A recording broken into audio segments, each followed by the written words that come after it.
Warren and I, we never tried to make money out of stupidity of our dumb buyers. We tried to make money by buying. And if we were selling horse shit, we didn't want to pretend it was a cure for arthritis. And I think it's better to go through life our way instead of theirs.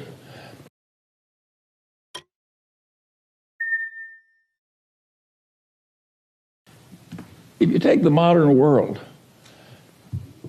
where people are trying to teach you how to come in and trade actively in stocks, well, I regard that as roughly equivalent to trying to induce a bunch of young people to start off on heroin. It is really stupid. And when you're already rich, to make your money by encouraging people to get rich by trading. And then there are people on the TV, another wonderful place.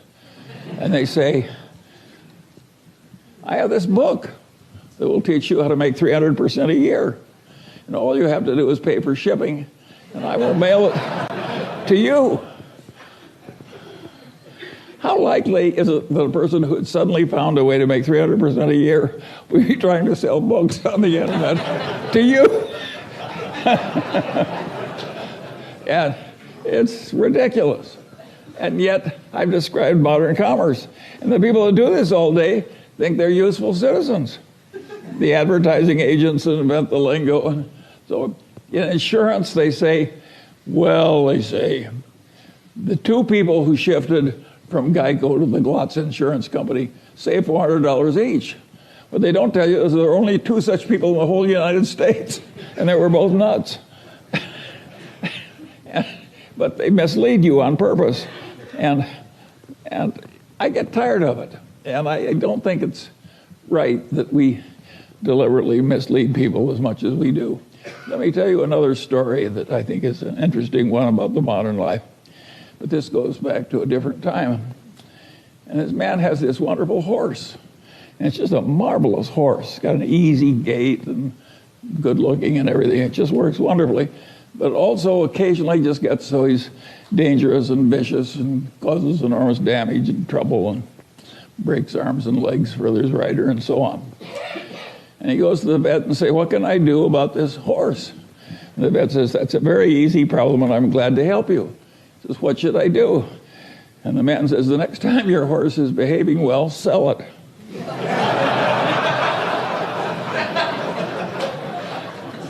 Well, think of how immoral that is. And haven't I just described what private equity has to do?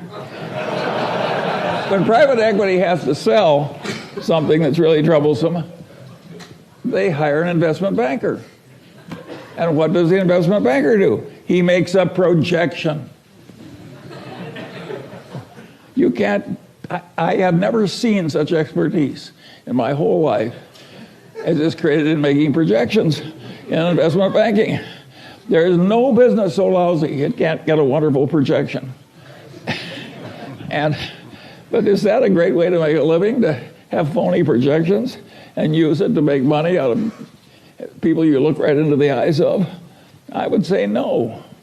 And by and large, Warren and I, we never tried to make money out of stupidity of our dumb buyers. We tried to make money by buying. And if we were selling horse shit, we didn't want to pretend it was a cure for arthritis. And I think it's better to go through life our way instead of theirs. And I think it's always been this way. I think there's always been chicanery. Think of the carnivals, the carny operator. Think how much trickery there is in a carny operation. And people just seek out the weaknesses of their fellow man and take advantage. And you have to get wise enough so you avoid them all. And you can't avoid them if they're in your family. I have no solution to that one.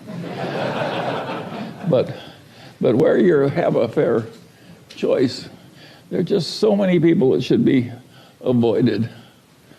My father had this best friend and client. And he also had this other client who was a big blowhard. And he was always working for the big blowhard, and he wasn't ever working for his wonderful client whom I admired. And I said, why do you do this? And he said, Charlie, you idiot.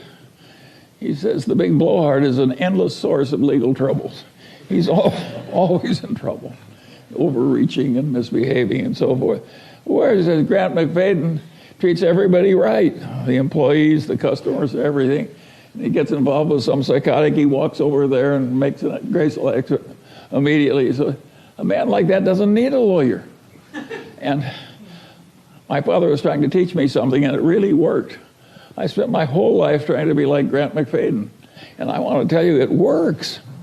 It really works. Peter Coffin is always telling me if the crooks only knew how much money you could make by being honest, they'd all behave differently. Warren has a wonderful saying I like. He says, if you take the high road, it's never crowded. and it's worked. Take the Daily Journal Corporation. We made quite a few millions of dollars out of the foreclosure boom because we published legal notices and we dominated the publication of foreclosure notices in the worst real estate depression in the history of modern times. And we could have raised our prices at the time and made more tens of millions of dollars. But we didn't do it. You know, when your fellow citizens are losing their damn houses in the worst recession, Charlie Munger, billionaire, raises prices. If it would look lousy on the front page of the paper for people around the honest way, should you do it? And the answer is no, of course not. Particularly when Warren always said it's probably always a mistake to marry for money, and it's really stupid if you're already rich. and it's really stupid when you're already rich to get a reputation of being a total no-goodnik. Rick Guerin always loved the story about the guy who had been a total miscreant all his life, and he died, and the minister said, now is the time in the funeral ceremony when somebody says something nice about the deceased. And nobody came forward, and nobody came forward, and nobody came forward. Finally, one guy stood up, and he said, well, he said his brother was worse.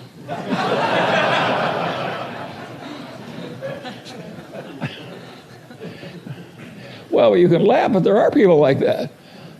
When Harry Cohn died here, the saying was everybody went to the funeral to make sure he was dead. and so there are a few simple truths that really work. And when it gets to this difficult business the Daily Journal is in, I would say it is a real pleasure to be serving these courts and agencies. They need the automation. Other people are trying to take advantage of them in ways that we aren't. And we're struggling against the odds, a little tiny company.